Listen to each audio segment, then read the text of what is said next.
भैया मुझे माफ कर दो, मेरी वजह से बाबूजी ने आपको बातें सुनाई। मैं आइंदा ऐसी गलती कभी नहीं करूंगी। अरे तू कहाँ अपना सर खपा रही है?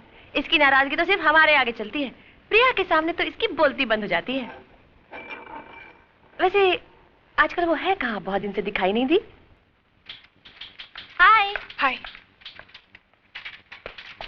बाबूराम, एक चाय तो बोल, सर दुख रहा है। जी अच्छा।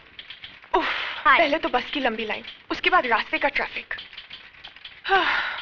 बॉस नाराज है क्या? हाँ हाँ जल्दी जाओ। ओह जाती हूँ।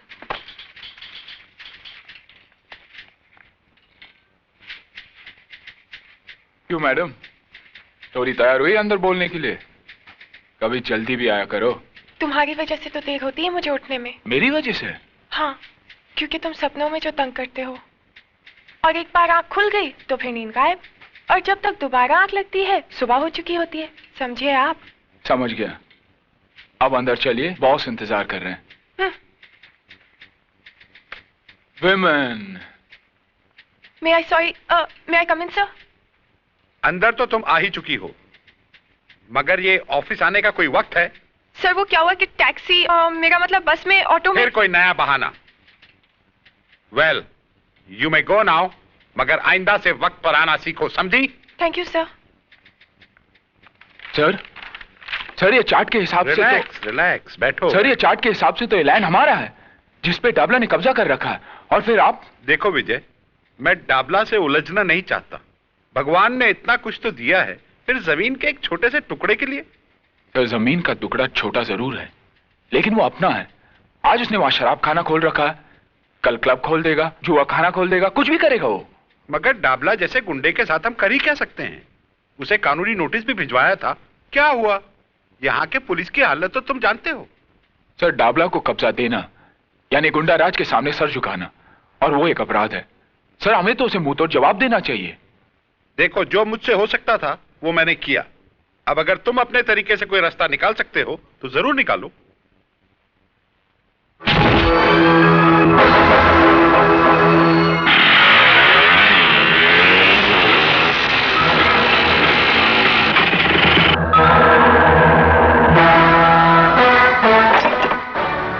कौन है बे तू?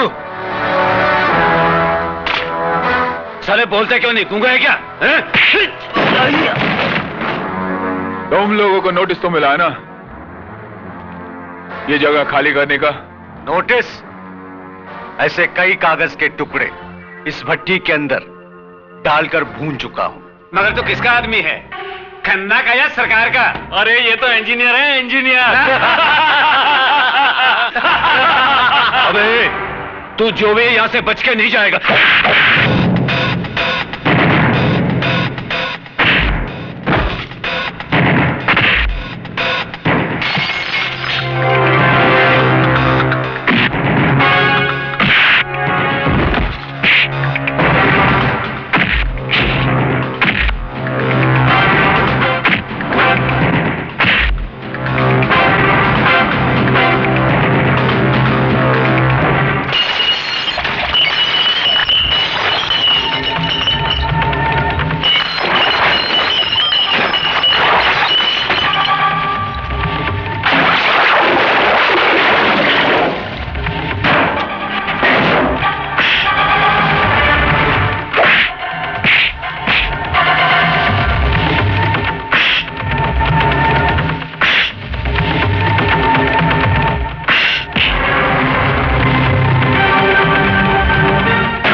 मुझे ये जगह खाली चाहिए, समझे?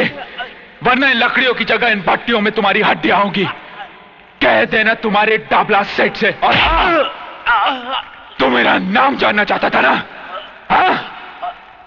विजय सक्सेना, सुना? विजय सक्सेना।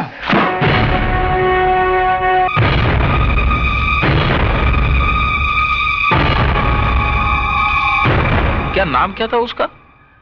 हाँ, विजय। बड़ा भाई वकील, बाप कॉलेज में प्रिंसिपल, और ये इंजीनियर। देखा, एक खानदान के अंदर कितने पढ़े लिखे लोग होते हैं। कहो तो अंकल, उसको फूल से हाफ कर डालें। नहीं नहीं, छुगानी भाई बोलते थे कि पढ़े लिखे लोगों के साथ बड़ी होशियारी से निपटना चाहिए, समझा? लेकिन साला एक बात मेरी समझ में ये नहीं आती है कि ये सत्य प्रकाश जिसने वो छोकरे की मौत के लिए झूठा बयान दिया था, यही जिसको काली ने फुल ऑफ कर डाला था, वो तो साला मेरे नाम का मतलब बराबर समझता है। तो फिर ये छोकरे के खोपड़ी में बात क्यों नहीं जाती है? अंकल, उसका पंगा तो पहले भी काली भाई के साथ हो चुका है। और साले हरामी की औलाद, पहले बताया क्यों नहीं कि उसने तेरे को मारा था? मैं सोचा था बाप की बात नहीं, तू मेरे को बात मत बोल। साला दाढ़ी मुझ तो ऐसा बढ़ा के रखा है जैसे शेर चीते के साथ वड़ा पांव खाता हो। मेरे नाम का लुटिया डुबा दिया है हरामी ने। ठीक है नवाब, गाड़ी निकाल। वो इंजीनियर के छोकरे का हिसाब किताब तो करूं मैं जरा जाकर।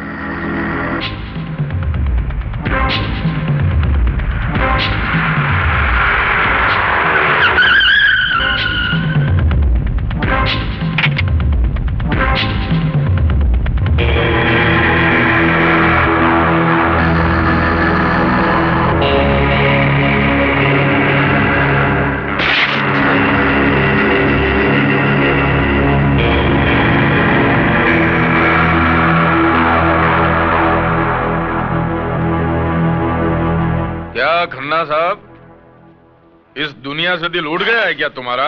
हैं? दिल उड़ गया है क्या? होता है। आदमी अकेला हो जाता है ना तो दिल ऊब जाता है ना? लेकिन तुम्हारा तो एक नन्ना मुन्ना बेटा भी है ना? कहां पढ़ता है वो? ऊटी में। देखो डाबला में मेरे को दिखाने फिकाने का नहीं, क्या सुनने का? क्या सुनने का? मैं जो बोलता हूं ना वो कान खोल के सुनने का। मेरे को क्या होता है बाद में आगे पीछे का कुछ याद नहीं रहता है ना? क्या बोल रहा था मैं अभी? तेरे बेटे के बारे में। ऊटी में पढ़ता है ना वो? जो हुआ उसके लिए मैं माफी चाहता हूं। दरअसल गलती मेरी ही थी, मुझे विजय को रोकना चाहिए था। देखो खन्ना, क्या है, मैंने तुम्हारी जगह पे दारू का धंधा डाला, मैं मानता हूं, मैंने नहीं पूछा, लेकिन उसके बारे में तुमने भी मेरे को कुछ पूछा क्या? नहीं पूछा ना? फिर क्या ये पुलिस, ये कोर्ट, ये नोटिस है, ये सब नाटक बनी गए है? इसके बाद भी मैंने आपको कुछ पूछा? मैं कुछ नहीं बोला ना यार। तुम तुम्हारा काम करो, हम लोग हमारा काम करते हैं। अगर मैं चाहता ना तो ये जमीन पक्का करने के लिए सरकारी कागजात पे मैं तुम्हारा सिग्नेचर भी ले सकता था। तुम मानते हो ना? मैं ले सकता हूं ना? मानते हो ना तुम? फिर भी नहीं लिया ना मैंने नहीं लिया ना। हमारे छुगानी भाई बोलते थे कि पढ़े लिखे लोगों के साथ में है ना कभी लिखा पढ़ी का काम नहीं करना चाहिए। यार तुम्हारा और मेरा फर्स्ट क्लास चल रहा था, बढ़िया काम चल रहा था गवर्नमेंट की तरह। फिर ये साला 2 टके का लौंडा किधर से आया? Excuse me sir. आओ विजय।